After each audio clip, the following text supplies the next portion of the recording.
J'étais avec une patiente qui a sa compagnie. Je lui disais, tu sais, il faut aller sur les routes. Mais vraiment, il faut aller sur les routes. On a besoin du théâtre de Guignol. Elle me dit, mais qu'est-ce que tu racontes?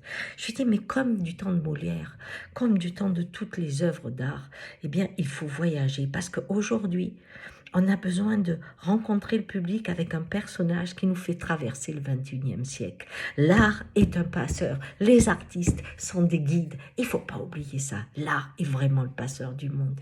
Il a la prémonition du futur.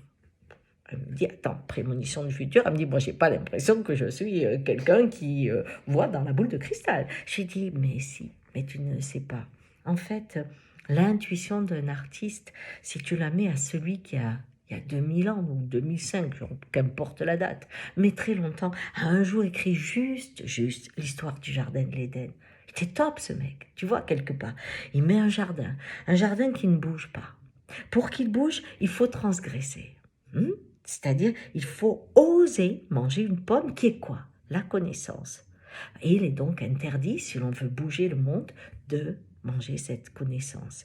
Parce que si on mange cette connaissance, on apprend quoi? On apprend qu'il y a la mort. Et s'il y a la mort, on a peur. Donc, qu'est-ce qu'on fait? On essaie d'être un créateur.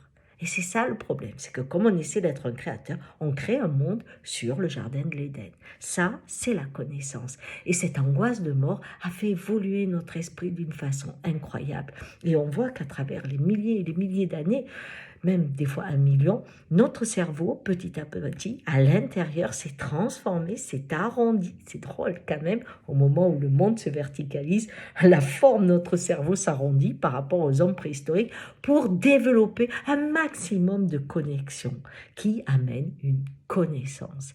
Mais le second arbre qui était prévu dans le rêve de cet homme qui l'a écrit, le second arbre était l'immortalité. Il fallait surtout pas toucher à ça.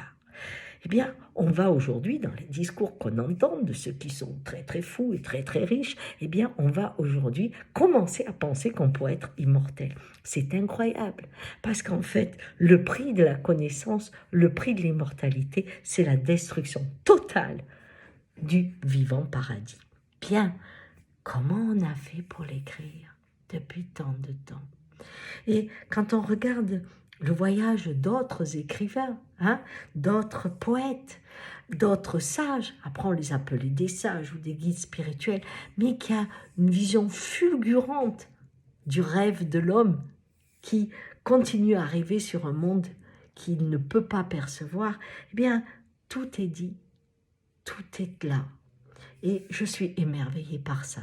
Et je crois qu'aujourd'hui, si l'on veut traverser avec bonheur cette étape ultime peut-être de la transformation et de l'éveil, il faut remettre l'art au cœur de nos vies parce qu'ils sont les guides pour demain.